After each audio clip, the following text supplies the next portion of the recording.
విద్యార్థులు, మహిళలు, అన్ని వర్గాల వాళ్ళ జీవితాలు కూడా తలక్రిందులు అయిపోయాయి అధ్యక్ష. ఈ 9 నెలల పాలనలో తలక్రిందులు అయిపోయాయి అధ్యక్ష. కాంట్రవర్సీకి వెళ్ళకండి. ఈ ప్రభుత్వం మాత్రం గతంలో గవర్నర్ గారి ప్రసంగంలో చెప్పారు అధ్యక్ష, గతంలో విధ్వంసం జరిగింది, ఇప్పుడు మేము సుపరిపాలన అందిస్తున్నాము అని చెప్పారు అధ్యక్ష. అసలు సుపరిపాలన అంటే ఏంటి అధ్యక్ష నేను అడుగుతున్నాను అధ్యక్ష. అంటే సూపర్ 6 పథకాలు ఎగ్గొట్టడం సుపరిపాలన నేను అడుగుతున్నాను అధ్యక్ష. చరిత్రలో ఎప్పుడూ లేనట్టుగా 9 నెలల్లో 1,00,000 కోట్ల పైగా అప్పులు చేయడం సుపరిపాలన నేను అడుగుతున్నాను అధ్యక్ష. రోజుకి 50 మంది మహిళలపై అఘాయిత్యాలు, నేరాలు జరగడం సుపరిపాలన నేను అడుగుతున్నాను అధ్యక్ష. అలాగే బెల్ షాప్స్ ద్వారా మద్యం ఏరులై పారడం సుపరిపాలన నేను అడుగుతున్నాను అధ్యక్ష.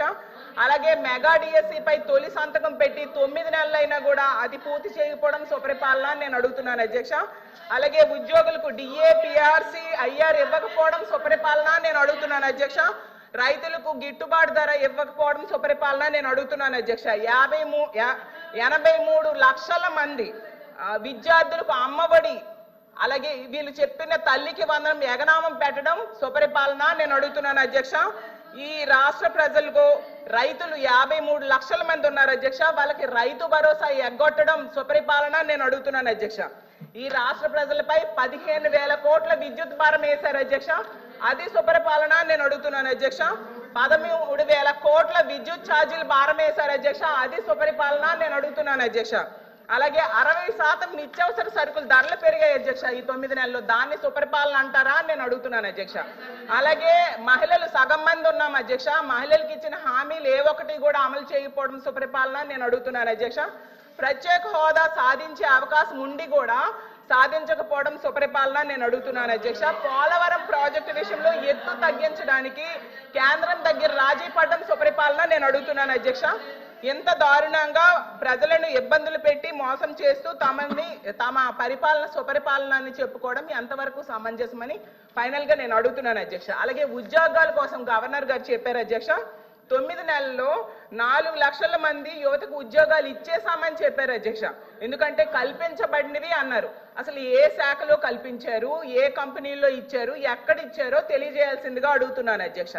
ఎందుకంటే పరిశ్రమలు గ్రౌండ్ అవ్వకుండానే ఉద్యోగాలు ఇచ్చేసారని ఎలా చెప్తారు అధ్యక్ష? 4 లక్షలు కాదు అధ్యక్ష, 9 నెలల్లో 4 ఉద్యోగాలు కూడా ఇవ్వలేదు అధ్యక్ష. గతంలో జగన్మోహన్ రెడ్డి గారు ముఖ్యమంత్రిగా ఉండేటప్పుడు కేవలం 6 నెలల్లో 1,25,000 ఉద్యోగాలు ఇవ్వడం జరిగింది అధ్యక్ష. అసలు చంద్రబాబు నాయుడు గారు అధికారంలోకి వచ్చాక తొలి సంతకం డిఎస్సి, మెగా డిఎస్సి మీద పెట్టారు అధ్యక్ష. 6 నెలల్లో మెగా డిఎస్సి అధ్యక్ష చాలా స్పష్టంగా 4వ పేజ్ ఒకసారి దయచేసి గౌరవ సభ్యురాలని చదవమంటున్నారు అధ్యక్ష. To date, investors have pledged investment of 6.5 lakh crores with an employment potential of over 4 lakh jobs. Potential. ఇచ్చామని ఎక్కడ చెప్పాం మేడం? మేము ఇచ్చామని చెప్పలేదు మేడం, ఇక్కడ పొటెన్షియల్ అని చెప్తున్నాను. ఎందుకు మేము తప్పు రాసి చెప్తున్నారు అధ్యక్ష? చూపించాను అధ్యక్ష, ఇది కరెక్ట్ కాదు అధ్యక్ష. ఎట్లా ఉందా తెలుగులో? అలా ఉందా? తీయండి, తెలుగు కూడా తీయండి, తెలుగు కూడా వచ్చామ్మా, తెలుగు తీయండి, పుస్తకం తీయండి, నో ప్రాబ్లం. కానీ సత్యదూరం మాటలు చెప్పకూడదమ్మా, మళ్ళీ సత్యదూరం మాటలు చెప్పకూడదమ్మా. అనిత గారు చెప్పండి, చెప్పండి. ప్రింటింగ్ మిస్టేక్ పడిందా ఏంటి చెప్పండి. లేదు, 2 లక్షల ఉద్యోగాలు కల్పించాలని లక్ష్యంగా పెట్టుకున్నాం, ఉద్యోగాలు కల్పించాలని లక్ష్యంగా పెట్టుకున్నాం. చూడమండి అధ్యక్ష, ఎక్కడైనా ఏ పేజీ?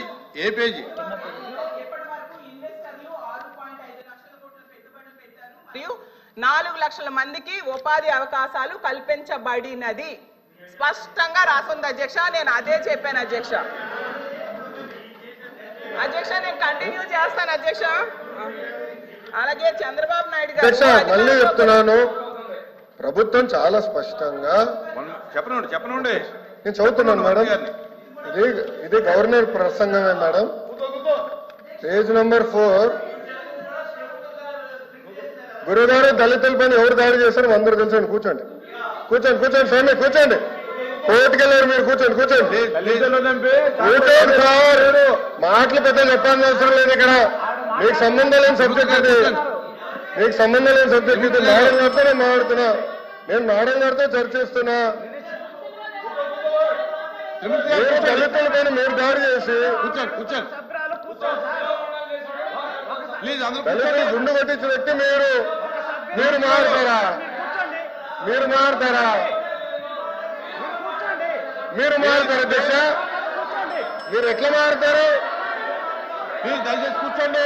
చాలా స్పష్టంగా చెప్తున్నా, ఎందుకు మారుతారు? మీరు మాట్లాడేది మీరు ఒక ఎత్తు, ఇంకొక ఆయన ఏమో డైరెక్ట్ గా సవాన్ని డోర్ డెలివరీ చేశాడు. అలాంటి వాళ్ళు కౌన్సిల్ ఉన్నారు. ఇంకో సభ్యుడేమో డోర్ డెలివరీ కూడా చేశారు. అవసరం లేదు మాట్లాడేది. హలో బ్రదర్, కోర్టుకెళ్ళింది మీరు. లోకేష్ గారు ఫ్యాక్ట్ చెప్తున్నా, ఫ్యాక్ట్ చెప్తున్నా. ఇక్కడ చాలా స్పష్టంగా లోకేష్ గారు అధ్యక్ష, ఇక్కడ చాలా స్పష్టంగా లోకేష్ గారు తెలుగు చాలా స్పష్టంగా తెలుగు మళ్ళీ చెప్తున్నా అధ్యక్ష.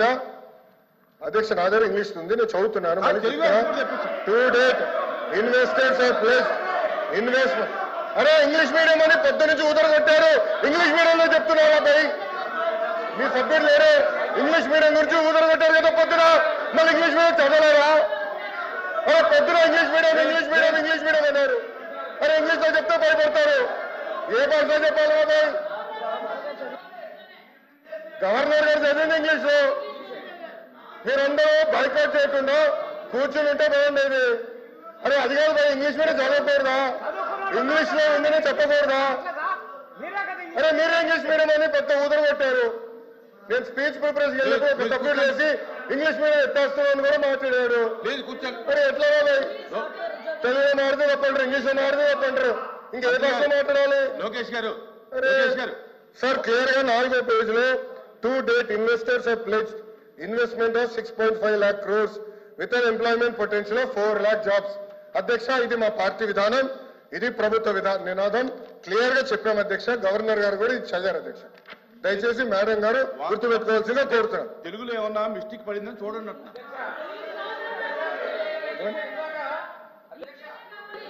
ఇందాక సభ్యులు మాట్లాడి ఇంగ్లీష్ మీడియం తెలుగు మీద కించపరిచారు అధ్యక్ష.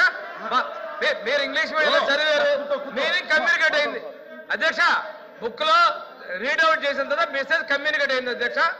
మెసేజ్ కమ్యూనికేట్ అయింది. వాళ్ళు ఇంగ్లీష్ మీడియం గురించి మాట్లాడారు. ఇందులో ఒకవేళ ప్రింటింగ్ మిస్టేక్ ఉంటే ఉండొచ్చు, ఆయన క్లియర్ గా చెప్పారు కదా అధ్యక్ష. గవర్నర్ గారు ఏం చదివారు ఇంగ్లీష్ లో?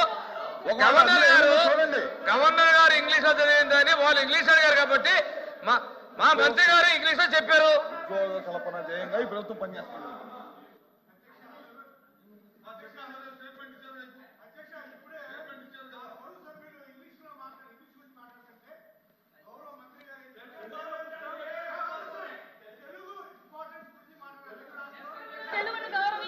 అధ్యక్ష,